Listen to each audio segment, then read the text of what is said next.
Ladies and gentlemen, good day and welcome to the Kopran Ltd Q4 FY2024 earnings conference call hosted by Batlivala & Karani Securities India Private Limited. As a reminder, all participant lines will be in the listen-only mode and there will be an opportunity for you to ask questions after the presentation concludes. Should you need assistance during the conference call, please signal an operator by pressing star then 0 on your touch-tone phone. Please note that this conference is being recorded. I now hand the conference over to Mr. Rishikesh Patule from Batlivala & Karani Securities India Private Limited. Thank you and over to you, sir. Thank you. Good afternoon, everyone.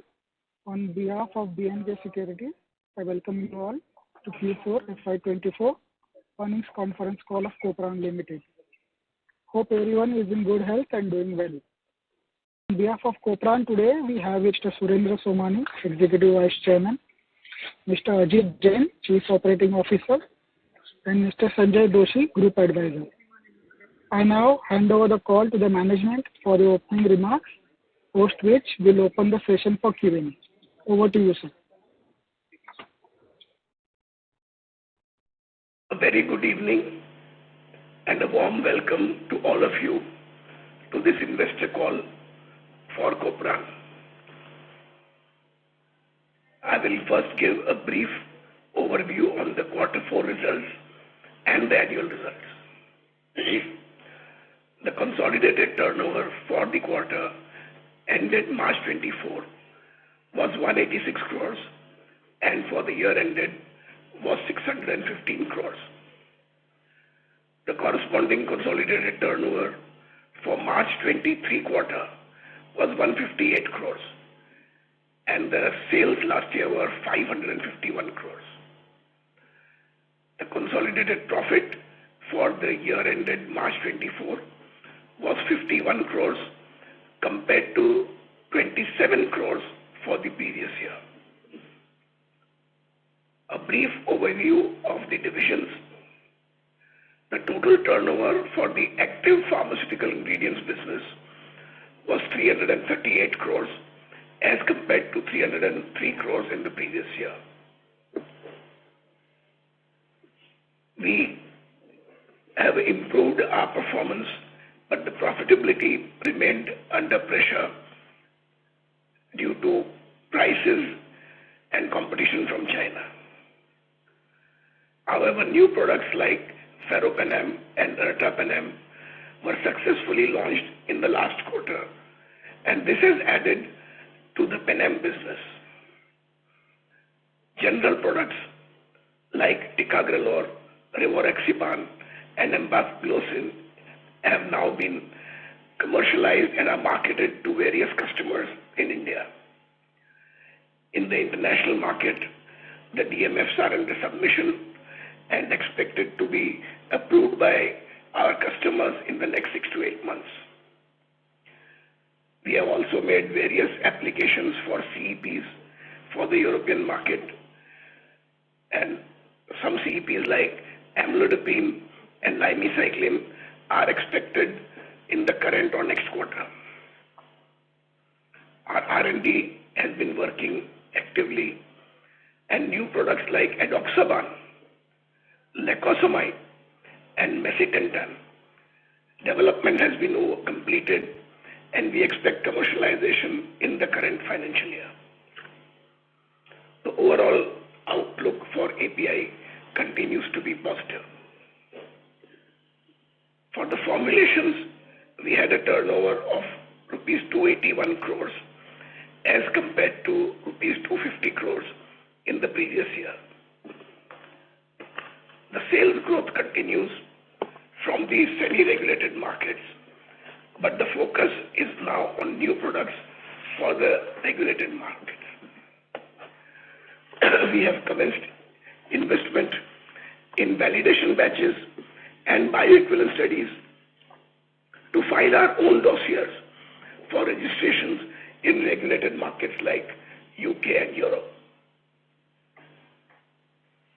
As a strategy, new formulation development is focused on integrating the new molecules which we are manufacturing and developing in our active pharmaceutical ingredient business. For example, products like rivaroxaban, apixaban, empagliflozin are already developed even in the formulations. The mix of such products will help our growth in the regulated markets. We are continuously investing in expansion and upgradation of our facilities with an objective to go for the US FDA approval, especially for our beta-lactam plant in the next year. Panoli, this is where our new API plant will start. The Pollution Control Board permission was expected in April, but has been delayed due to the elections. We are still hopeful for getting permission by June and commence the production in Q2. The R&D center at Khopoli is already working, and new products, including certain products which are the patents of which are expiring between 29 to 2033, the work has begun. The overall outlook of the business for APIs and formulation continues to be positive. Thank you.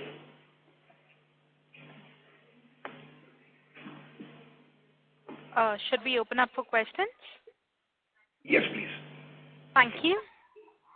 Ladies and gentlemen, we will now begin with the question and answer session. Anyone wishing to ask a question may please press star and 1 on your touchtone telephone. If you wish to remove yourself from the question queue, you may press star and 2. Participants are requested to use handsets while asking a question. Ladies and gentlemen, we will wait for a moment while the question queue assembles.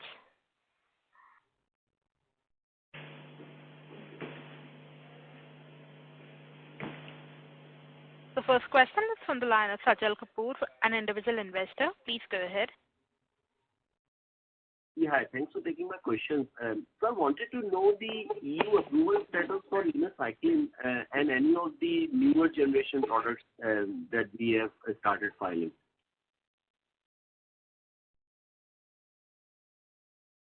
Sajanji, Yes. We had filed a CEP for limecycline, and I mean the date which has been given by the authorities is in the month of May. So we are expecting by end of May or beginning of June, hopefully we should be getting this. Okay. No, that's helpful. Thank you. And second, in terms of cost economics of KSMs that Kopran is attempting, so synthetic backward integration in-house versus fermentation derived that we are procuring from market and mainly from China, how confident are we on this new approach of synthetic route for KSMs to make it a vertically integrated product offering going forward? Sir, let me clarify. The KSMs which we are developing are not made by fermentation route even in China. There also it is synthesis. So all we are doing is instead of buying synthesis-based KSMs from China, we will develop in India. And this is now an industry practice. So the idea is to become more competitive. And are we reasonably confident in terms of our process being different or better than Chinese, and we will be landing at a better price point, because we know what the game that China plays, right? They will dump their material in order to ensure that the domestic suppliers are out of business eventually. So are we confident that our economics are superior? Sajanji, the thing is this, the whole purpose where we are developing the KSMs, we are developing those KSMs where our cost is lower than China. But as you rightly said, China has a habit of reducing prices wherever India develops better than them.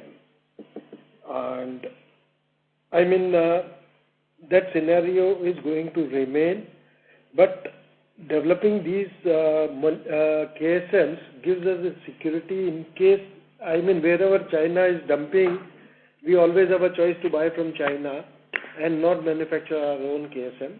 But wherever there is a shortage or they are increasing prices, then we can always shift to our own KSM manufacturing to be competitive.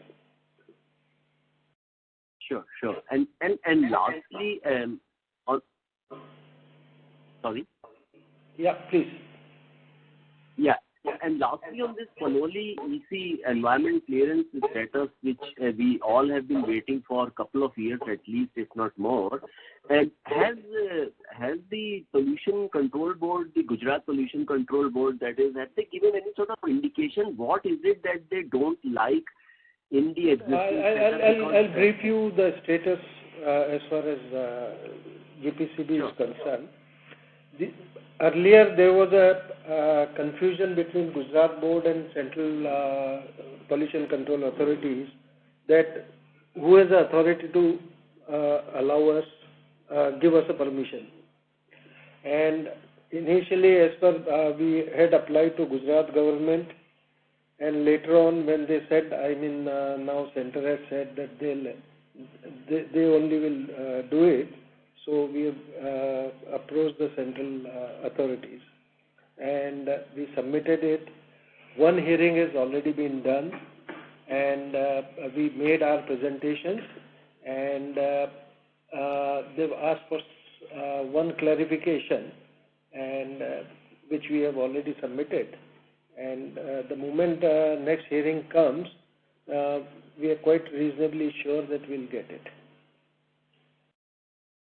That's helpful. And finally, on the gross margin, this quarter 4 gross margins are significantly below our expectation of close to 40% gross margin, if not higher. I know in previous years, Kopran has gone up as high as 50% gross margin, but this time around it's closer to 30%, if I'm not mistaken. Is it purely from this dumping from China, or is there domestic competition is also a factor, or is it raw material price inflation? I mean, what are those drivers that are causing the gross margin to collapse so significantly, please? I'll break it into two. As far as if you look at gross margins and formulations are better. In this quarter, we had a challenge as far as API is concerned. And if you historically look, our margins, in API ranges between 30 and 35.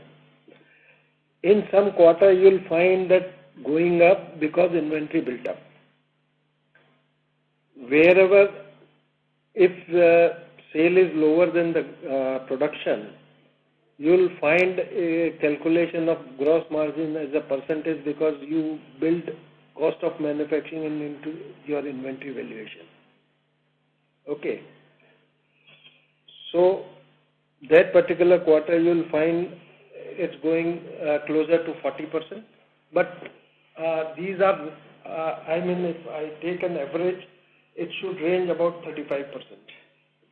This particular quarter, the gross margins were lower due to 2-3 things. One was it was a reverse case where sales were higher than the production. So the margins which were built up into some part cost into the stock. As a result, if you look quarter only, then you'll find there is a dip in margin. Second is because of year-end selling pressure in the industry, the prices were in the month of March under pressure. So that impacted, and some impact is because R is a campaign-based production facility. The products are based on campaign. So 2-3% margin here and there keeps moving depending on what kind of product mix is in particular quarter. Right. And how are things looking as on today? The businesses come back again on normal. March in India particularly, not in the international market. But domestic market, there is always some selling for all companies to meet their targets or whatever. So there is a tendency of prices going down temporarily for the month of March. And it is because companies stop buying. They don't want to carry, control their inventories in the month of March for their balance sheet reasons. And the manufacturers are in a hurry to liquidate, so their inventories also are under control. I'd like to add one more perspective. I have mentioned in my opening also, products like ticagrelor, rivaroxaban, empagliflozin, dapagliflozin, we have still not got the international vendor approval where we will get the better margins. So we are by force selling in the domestic market where the margins are very, very low. So when you look at the average margin, that also makes an impact. We expect that in the next 6 months or 8 months, we'll get approvals from customers. So then our average margins will go up. But as Sanjay rightly said, we work in a table of between 32 to 37% margins. It may fluctuate in a quarter, but that's the average we are trying to work on. Right. No, that's helpful. I'll rejoin the queue. Thank you. Thank you. Thank you. We'll move on to the next question. That is on the line of Ravi Agarwal from Agarwal Investments. Please go ahead. Namaste, sir. So my question is, in Panoli, we are... Sorry to interrupt, Hello. Mr. Agarwal. So there's a lot of echo from your line. Okay. Yes, my question is, developing an R&D center. So after environmental clearance, what will be the gestation period required to be R&D center fully? Voice is breaking. I'm speaking. In Panoli, we are developing the R&D center. So after environment clearance also, what time it required so that we can fully create our R&D center? The R&D center has already been established and trials are already on over there. As soon as we get the EC, which we expect next month, the R&D activity will start full scale. There will be no delay in that. Okay. Okay, sir. And sir, whether any new order or any development on the CDMO side we have, means we are only covering 5% of our revenue on the CDMO side. So whether any increment is there or whether in the future, in 1 or 2 years, any possibility to increase the revenue in CDMO? Well, currently there is no CDMO project till the time we get our approval. But going forward after a year or two, you can expect an increase in CDMO business. Okay. And sir, in India or outside India, are we as a possible CMO player, means contract manufacturing? We are doing contract manufacturing for any other clients? We are doing contract manufacturing in formulations, for sure. Okay, in India and outside India also? Only outside from India. Okay. Formulations being exported 100%. We don't market any formulations in India as of now. Okay. So we do some contract manufacturing based on the license of the international companies in South Africa and United Kingdom, UK. We don't manufacture anything for any Indian companies. However, in API, the CMO activity, as Ajit already said, it will take some time to start. Okay. And sir, at present, how many scientists or technicians are there in the R&D, how many scientists are at present? I think so nearly 100 scientists are at present. Maybe more if you put both there are 3 centers now, Mahad, Panoli and our formulations, so it would be more than 100. So after execution of this Panoli center, more scientists will be hired? Yes. Oh. Yes, definitely. Okay, sir. And how do you find India as a substitute of China in case of API and intermediate supply? As I was explaining earlier, there are 2 raw materials for APIs. One is fermentation based, which is like your penicillins and cephalosporins and statins and erythromycins. In fermentation based, the Chinese will always be more competitive. But wherever there is only purely synthesis based, I think that's where India is gradually catching up. And most of the companies are investing in manufacturing the KSMs also. Not only just for reliable pricing or costing, also for supply, also for efficiency, so that they are not dependent. So there is no problem from China for most of the synthetic based raw materials. But yes, when you talk, I mean, we are not in penicillins, for example, but in an industry where somebody is dependent on the penicillins or the erythromycins, there is a challenge. And that may continue till the Indian fermentation industry picks up, which may take a few years. Okay. And sir, are we on the right path to grow by 25 to 30% as we already discussed in last 2 con calls? Sir, 25 to 30% was probably including Panoli. This year, we should do between 18 to 20% without considering Panoli. Okay. Thank you from my side and all the best for future, sir. Thank you. Thank you. Thank you. The next question is on the line of Deepak Poddar from Sapphire Capital. Please go ahead. Hello, am I audible, sir? Yes, sir. Please proceed. Okay. Thank you very much, sir, for this opportunity. So just wanted to understand on the backdrop of the margin pressure that you highlighted in both gross margin as well as in the EBITDA margin because of the competition from China. Then how do we see the margins going forward? Do you see that Chinese pressure is coming down and we may look at improved margins in FY25-26? And what would be our aspiration that we have been talking about 18 to 20% kind of a EBITDA margin in a few years? Yeah.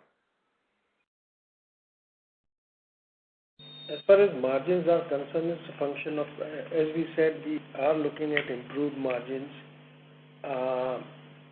primarily for the reasons of the molecules which have been launched in the last 2 years, which are now getting approved at different places, and the products which we are launching, which are higher value and better margin profile products.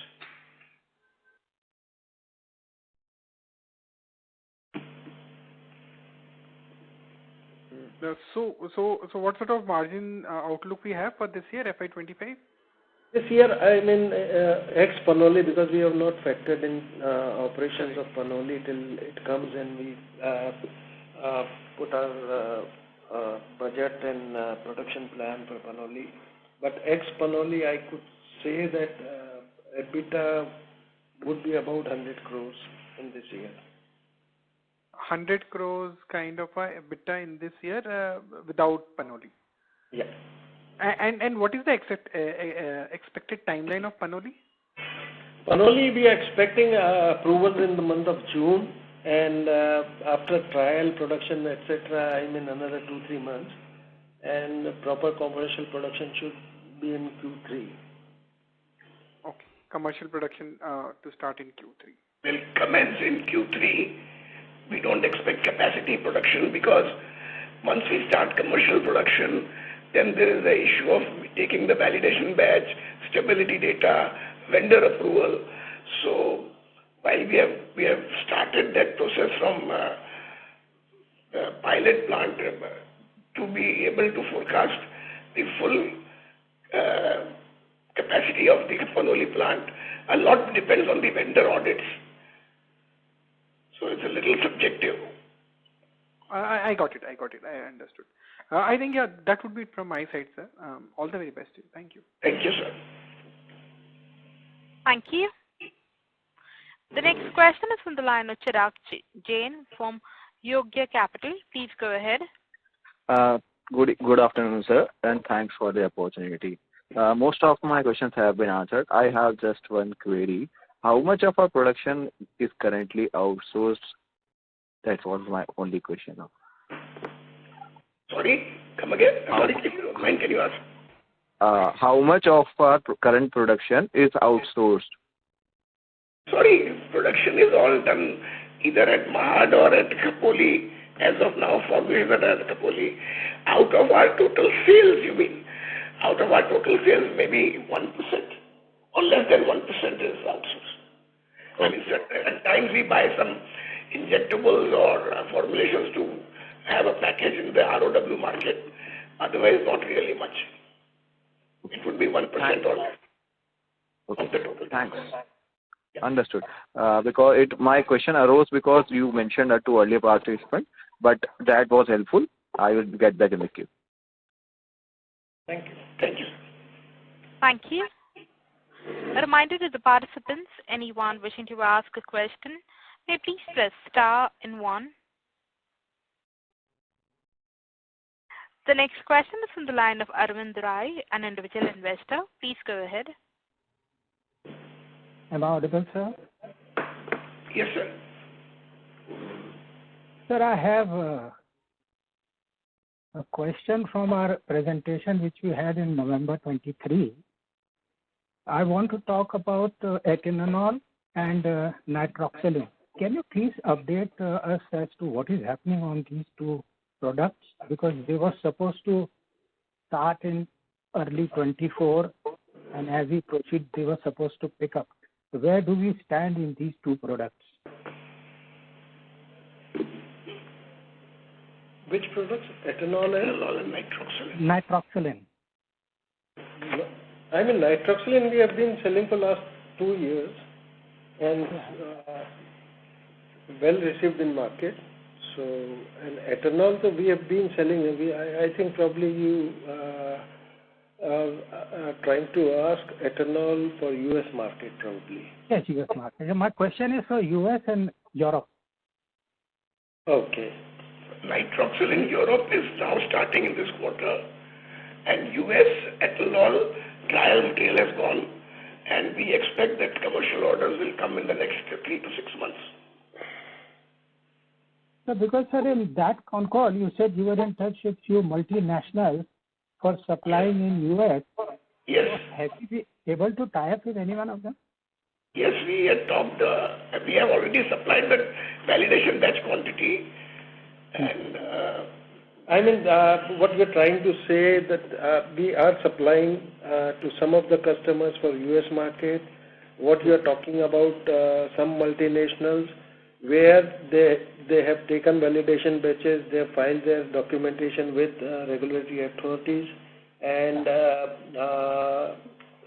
they're expecting approvals, and we expect the next 3 to 6 months business should be regularly started with them.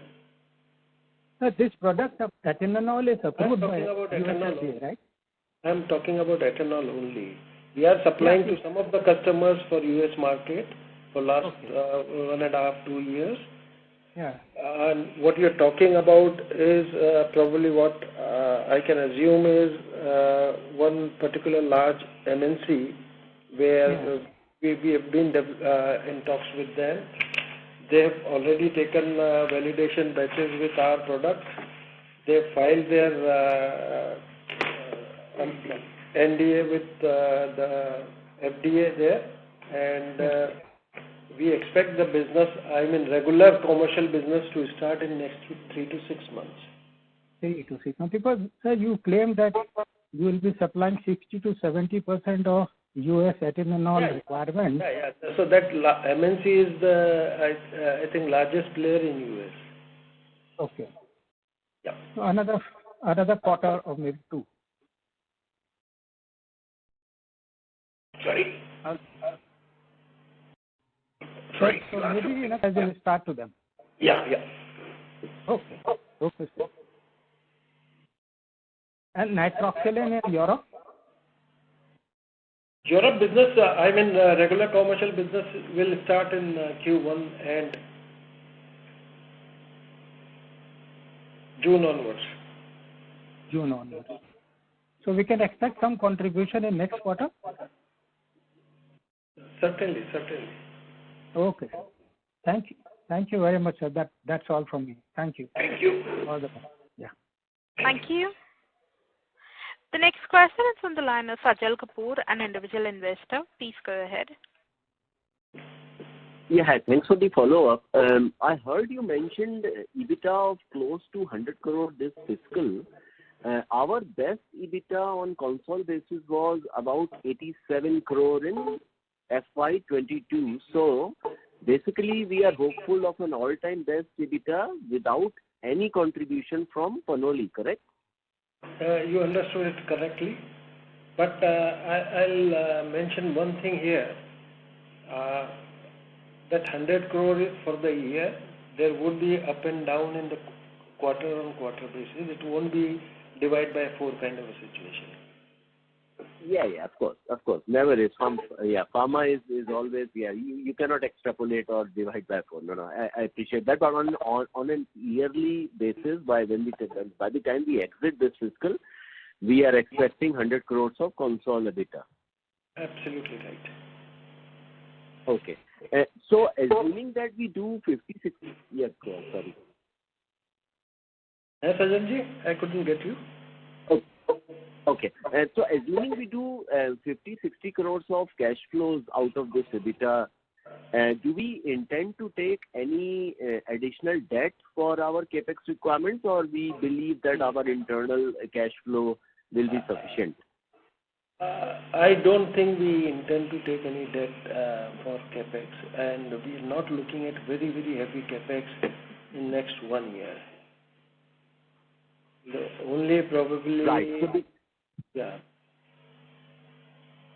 So the next major capex will happen at Panoli, right? When we get the environment clearance, and that's likely to happen maybe as early as Q4 this fiscal or next fiscal?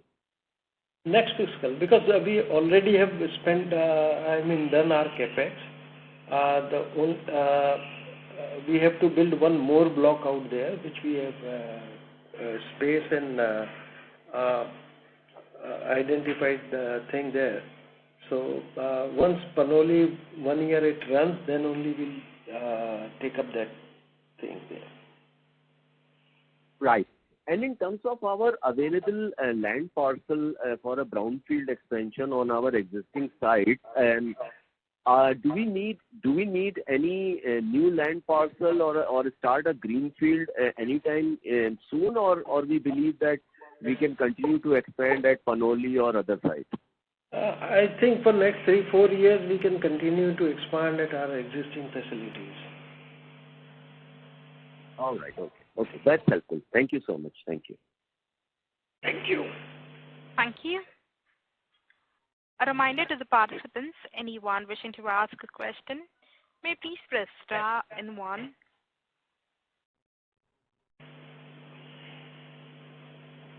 The next question is from the line of Manas Belekar from Xylem Investment. Please go ahead.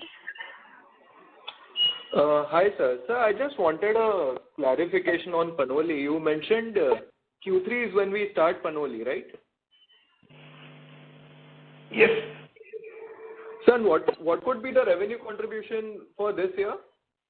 As I said earlier, I cannot estimate that because once we start, we'll have to take validation batches and then get the vendor approval. We'll keep you updated once our production starts. Then we'll assess the situation and update you about what kind of contribution it can have. At the moment, we have not factored into Panoli working at all in whatever we are saying. Fair enough, sir. Sir, I was just, so you mentioned for FY25 we'll do anywhere between 18 to 20%, so that is around 730 to 740 odd crores in sales. and 100 crores in EBITDA. So we are still in this 13 and 14% range. So how are we approaching the 18 and 20% long-term guidance, sir? That should, as last time also I said, that you'll start feeling and seeing from 25, 26 onwards. Once, intermediates are getting completely integrated, our US ethanol business and other new launches which are at the moment sold only in domestic, we get approvals for export markets. Because if you see our profile, export has a better margin profile than domestic market. So that's the reason last time also I said that a meaningful increase in margins you will be able to see from 25, 26 onwards. Correct. And sir, I just wanted one more clarity on Panoli. Sir, do we have a visibility where we close this year with EBITDA break-even for Panoli? Like, there won't be any pre-op hit, right? Because, as soon as the plant is operationalized, we'll be hit, like all the expenses will be hitting. So do we have that sales visibility for us to, at least have a EBITDA break-even on this plant? We'll, as I said, we have not evaluated the whole thing till it starts. So probably next con call or closer to our commercial production starting, we'll be able to give you better guidance on that. Fair enough, sir. So thank you. That's it from my side. Thank you. The next question is on the line of Maulik from B&K Securities. Please go ahead. Yeah, hi. Thank you for the opportunity, sir. So if I'm not wrong, sir, we have significant revenue contribution from the African geography, and we aspire to bring it down and focus on other geographies also. So just wanted to check what is the strategy regarding it, and by when is it expected to happen? Which geography? Africa geography or major sales. How do you bring it down the share? That's his question. See, well, we are in a process of developing new molecules and filing into UK for own IP, own dossier. And once we get registration, then gradually it will go down. And but our South Africa sales continues to remain static or continue to grow. But no sooner we start commercializing the sale and registrations in UK, Europe, it will go down. Understood, sir. Okay. And also, I would just like to check, do we have... Sorry, your voice is breaking. Yes, sir. Mr. Maulik, your audio is breaking up. Hello? Am I audible now? Yes, sir. Please go ahead. Yeah, so I'll just repeat the question. I wanted to check, do we have any impact because of the Red Sea crisis, or is there any volatility in Forex in any way?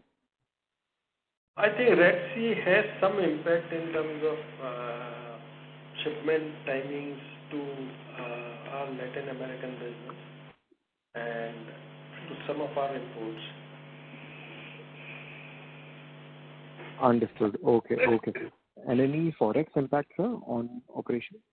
No. Forex, I think, rupee is quite stable at this point. Okay, sir. Okay. Thank you for answering. Thank you. Thank you. Ladies and gentlemen, that was the last question. I now hand the conference over to the management for the closing comments. I just want to say thank you to all our investor friends who have logged in today to know a bit more about Kopran. And in the closing, all I can say that we'll continue to grow. Have faith in us. Matter of time. Good luck and God bless. Thank you. Ladies and gentlemen, on behalf of Batliwala and Karani Securities India Private Limited, that concludes this conference call. We thank you for joining us, and you may now disconnect.